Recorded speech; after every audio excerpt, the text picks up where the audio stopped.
Session को हम लोग कंटिन्यू करते हैं आगे। और इसमें बेहतरीन 5 प्रश्न आपको मैं कराने जा रहा हूं जो आपके प्रीवियस ईयर में पूछा गया है। एलपी टेक्नीशियन RRB JEE 2018 के एग्जाम में पूछा हुआ प्रश्न को हम लोग क्या करेंगे, एनालिसिस करेंगे। किस तरह से सवाल आते हैं उसको हम लोग कैसे सॉल्व करेंगे, बहुत ही आसानी तरीका से और बहुत ही ट्रिकी अंदाज में। ठीक है, तो चलिए आज का सबसे पहला प्रश्न क्या है सर? तो आज का सबसे पहला प्रश्न आपके सामने ये रहा। कथन निष्कर्ष आपसे पीछा नहीं छोड़ेगा हर एक एग्जाम में, और रेलवे का तो फेवरेट है। जो 5 और 6 प्रश्न यहाँ से देखने को मिलेगा, अलग अलग टाइप का सवाल पूछता है इसमें, और मैं सारा कुछ कराने जा रहा हूँ। बहुत सारा का टाइप का क्वेश्चन जो आपके प्रीवियस ईयर में पूछा गया है, सारा का सारा मैं करा दूंगा। ठीक है, निश्चिंत रहें। देखिए आज का सबसे पहला सवाल क्या है, दिए गए प्रश्न पर विचार करें और तय करें कि निम्नलिखित में से कौन सा कथन प्रश्न देने के लिए पर्याप्त है। चलिए प्रश्न क्या है, U, V, W, X और Y एक गोल मेज के केंद्र की ओर है, तो B के पास कौन बैठा हुआ है? क्या है, B के पास कौन बैठा हुआ है? और व्यक्त में क्या है आपका, यानी कि कथन में क्या है, D। चलिए बना लेते हैं जी, क्या बना लेते हैं, 5 लोग हैं। क्या है, 5 लोग हैं, केंद्र की मुंह करके बैठे हुए हैं, केंद्र की ओर मुंह करके बैठे हुए हैं, है ना। तो इस तरह से बना लिए। सवाल पहला है, D, A और F के बीच में बैठा हुआ है। कथन में पहला में है कि D, A और F के बीच में बैठा हुआ। मान लिया जाए कि D यहाँ है और A यहाँ होगा और F यहाँ होगा, तब ना हो गया कि D है जो A और F के बीच में है, होगा। अब दूसरा कथन, पहला कथन से B के पास कौन बैठा हुआ है, B के पास कौन बैठा हुआ है, फाइंड आउट कर सकते हो? नहीं, आंसर आप बिल्कुल नहीं दे सकते हो फर्स्ट कथन से कि B के पास कौन बैठा हुआ, क्योंकि B का नामो निशान नहीं है यहाँ पे। अगला सवाल देखिए, अगला कथन, C, B और F के बीच में बैठा हुआ। F यहाँ है जी, F कहाँ है, यहाँ है, तो B कहाँ हो जाएगा, यहाँ हो जाएगा, तब ना C दोनों के बीच में बैठेगा। C है क्या, B और F के बीच में बैठा हुआ है। अब बताइए कि B के पास कौन बैठा हुआ है, तो B के पास देखिए जी, पास में तो A भी हुआ और पास में तो क्या हुआ, C भी हुआ। ये दोनों पास में है, होगा ना। तो हम एग्जैक्ट मालूम कर सकते हैं कि B के पास कौन बैठा हुआ है, C भी है, A भी है। एग्जैक्ट हम बता नहीं सकते हैं, तो आप ये भी आपका गलत हुआ, ये भी गलत हुआ। ये दोनों पर्याप्त नहीं है आंसर देने के लिए। ये क्या है, दोनों पर्याप्त नहीं है आंसर देने के लिए। तो आंसर जो हो जाएगा आपको क्या हो जाएगा, दिए गए प्रश्न का उत्तर देने के लिए ना तो 1 और ना ही 2 पर्याप्त है। Option C is the correct answer. हम बिल्कुल नहीं कह सकते हैं कि बी के पास कौन बैठा हुआ है, और कथन में जो आपका 2 स्टेटमेंट दिया गया है वो दोनों से हम फाइंड आउट नहीं कर सकते हैं, इसीलिए हमारा जो आंसर होगा सी होगा। तो इस तरह से आप सवाल कर सकते हो। ठीक है, अगला सवाल की ओर बढ़िए। क्या है, देखिए बहुत ही अच्छा सवाल है। निम्नलिखित में से कौन सा विकल्प दिए गए चित्र का सही प्रतिबिंब होगा, सही दर्पण प्रतिबिंब होगा। दर्पण में क्या बोलेंगे जी, ये है क्या, वेस्टर्न, और यहाँ पे क्या है आपका दर्पण रखा गया है। अब दर्पण प्रतिबिंब इसका सही क्या होगा, तो ये क्या होगा आपका उलट जाएगा। ये क्या होगा आपका उलट जाएगा जी, तो उलट जाएगा तो क्या हो जाएगा, ये एन है जो फर्स्ट स्थान पे आ जाएगा, इधर पलटेगा तो, और डब्ल्यू क्या है जो वो साइड चल जाएगा, और डब्ल्यू चल जाएगा उधर, तो एम इस प्रकार हो जाएगा, बिल्कुल नहीं होगा। ये उलटेगा तो डब्ल्यू इसी प्रकार यहाँ पे रहेगा। ठीक है, तो यहाँ पे देखिए ये हो सकता है, एन नहीं होगा, और ये लास्ट में देखिए तो डब्ल्यू ये भी नहीं होगा, नहीं ना होगा जी। इसको पलटेंगे तो क्या होगा आपका ऑप्शन सी। यहाँ से आप आराम से छाट सकते हैं। देखिए हमको ज्यादा कुछ करना नहीं पड़ेगा, ऑप्शन से छाट दिए, क्योंकि जब इसको हम ऐसे पलटेंगे, दाएं से बाएं की ओर पलटेंगे, तो डब्ल्यू कहाँ चल जाएगा, यहाँ पे चल जाएगा, इस तरह कहीं चल जाएगा ना, और ई बचेगा। फिर किस तरह से होगा, ई ऐसे होगा, फिर एस इस तरह से बनेगा, टी बनेगा, फिर ई बनेगा, फिर क्या होगा आपका आर ऐसे बनेगा, और फिर क्या होगा आपका एन बनेगा। क्या बनेगा, एन बनेगा। किस तरह से, उल्टा एन बनेगा, यानी कि इस तरह से। ये हो गया वेस्टर्न आपका सही दर्पण प्रतिबिंब।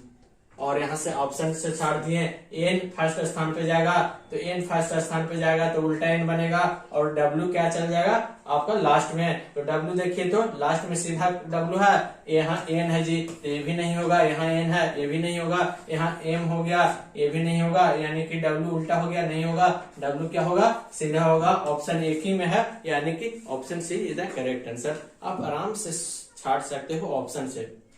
रीजनिंग का मतलब ही है आईक्यू लेवल काम करना। लॉजिक कितना आप सोच सकते हो, तो लॉजिक कैसे काम करेगा, तो जब तक आप नंबर ऑफ क्वेश्चन नहीं बनाइएगा, सबसे ज्यादा से ज्यादा आप क्वेश्चन बनाइए तो ही लॉजिक काम करेगा। अलग अलग तरह का सवाल कीजिए, पता चलेगा किस तरह से काम कर रहा, तो ही ना आप एग्जाम में, हम तो यहाँ पे बता दिए कि इस तरह का लॉजिक है। अगर एग्जाम में पूछ देगा एन, क्या पूछ देगा न्यूज, NEWS, इसका सही प्रतिबिंब क्या होगा, इसका सही प्रतिबिंब होगा, तो आप लॉजिक लगाइएगा, आप कॉन्सेप्ट लगाइएगा तो आराम से बना लीजिएगा। इस तरह से बनाए हम, है ना, उस तरह से लगाकर। चलिए अगला सवाल की ओर हम लोग बढ़ते हैं, और अगला सवाल आपके सामने क्या है, निम्न में से कौन सा व्यंग्य आरेख निम्नलिखित वर्गों का सही ढंग से प्रतिनिधित्व करता है। शेर, बाघ, पशु। क्या है जी, ये शेर है, क्या है, ये शेर है, और ये क्या है आपका बाघ है, क्या है बाघ है, और ये दोनों क्या है आपका पशु है ना, ये दोनों क्या है आपका पशु है, और पशु है क्या, पशु के अंदर ना आएगा शेर और बाघ, तो ऐसा डायग्राम कौन सा है, तो ऐसा डायग्राम सर ए में है, यानी कि option A is the correct answer हो जाएगा। आराम से बना सकते हो। अगर पूछ देगा यहाँ पे ऐसे पूछ देगा अनाज, अनाज, गेहूं, चावल, अब बताइए कि इसका सही आरेख क्या बनेगा। आराम से आप बता सकते हैं, ये पूरा क्या है सर अनाज है, और ये चावल है, और ये गेहूं है, इस तरह से बनेगा, बन जाएगा कि नहीं। अगर पूछ देगा, क्या पूछ देगा, पूछ देगा आपका भारत, बिहार और गया, कैसे बनेगा, ये पूरा क्या है भारत है, और भारत के अंदर क्या है बिहार है, और बिहार के अंदर क्या है गया है, इस तरह से इसका बन जाएगा डायग्राम, यानी कि इस तरह से बनेगा, है ना। तो आप लॉजिक समझिए किस तरह से काम कर रहा, उसी तरह से वहां भी आपको करना होगा, और उसके लिए क्या करना पड़ेगा, आपको प्रैक्टिस करना पड़ेगा, बहुत सारा क्वेश्चन ऐसा बनाना पड़ेगा, एक दो से काम नहीं चलेगा, क्योंकि बहुत सारा क्वेश्चन बनाइएगा, अलग अलग क्वेश्चन पे अलग अलग लॉजिक काम करेगा, आपका दिमाग खुलेगा, आईक्यू लेवल बढ़ेगा, तब आप एग्जाम में अच्छा कोई भी प्रश्न आपको पूछेगा तो वहां पे फट सुन लॉजिक काम करेगा, आप उसका सही आंसर करके आइएगा। चलिए अगला सवाल की ओर हम लोग बढ़ते हैं। अगला सवाल आपके सामने देखिए फिर से है, कथन निष्कर्ष का ही है, आपका दिया गया है कथन, कुछ कीड़े पक्षी हैं, बनाइए, कुछ कीड़ा है जी, एक यह कीड़ा है, कुछ कीड़ा क्या है आपका पक्षी है, बन गया, कुछ कीड़ा पक्षी है, और सभी पक्षी क्या है फल है, सभी पक्षी क्या है आपका फल, फल है, सभी पक्षी क्या है फल है, इस तरह से वेन डायग्राम बन जाएगा। अब निष्कर्ष कह रहा कि सभी फल पक्षी है, सभी फल क्या है जी पक्षी है, तो नहीं, जब ऊपर से नीचे की ओर जाता है तो कुछ होता है सर, और जब ऊपर से नीचे से ऊपर की ओर जाएगा तो सभी हो जाएगा, यानी कि सभी पक्षी फल है, लेकिन सभी फल पक्षी नहीं है, कुछ फल पक्षी है, तो ये क्या हो जाएगा आपका गलत हो जाएगा। अब देखिए कुछ कीड़े फल है, कुछ कीड़ा क्या है फल है, तो बिल्कुल है, देखिए तो है ना, इसका भाग कीड़ा में आ रहा, तो ये सही हो जाएगा। तो इसका आंसर जो हो जाएगा आपका, केवल निष्कर्ष दो अनुसरण करता है, option B is the correct answer. यहाँ से आप लगा सकते हैं ऑप्शन बी, केवल दो अनुसरण करता है, दो निष्कर्ष पर्याप्त है, दूसरा वाला फर्स्ट वाला नहीं, ठीक है। इस तरह का सवाल आपके एग्जाम में पूछा गया है प्रीवियस ईयर में। अगला सवाल की ओर हम लोग बढ़ते हैं, बहुत ही शानदार है, बच्चा वाला है। अब आप लोग कमेंट करके बताइए कि इसका सही आंसर क्या होगा।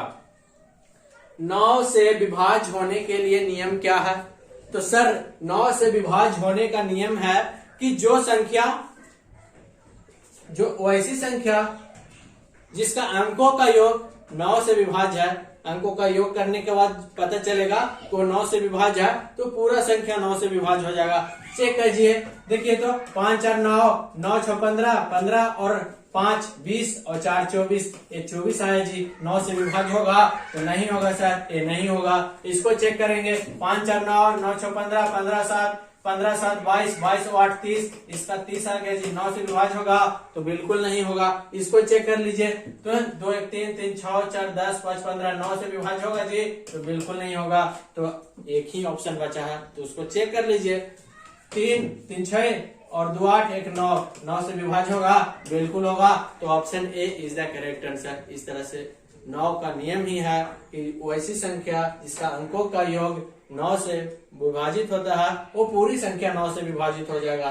तो आप आराम से लगा सकते हो इस तरह का प्रश्न को। बहुत ही अच्छा सवाल था, आसान भी था। ठीक है, अगला सवाल आपके सामने खत्म होता है और अगले वीडियो में हम लोग नए सवाल की ओर बढ़ेंगे। तब तक के लिए आप देखते रहिए हमारा चैनल टीपीसी कॉम्पिटिटिव क्लासेस को, और ढेर सारा प्यार। अच्छा लगे वीडियो तो कमेंट करके जरूर बताइएगा और शेयर कर दीजिएगा। Thank you.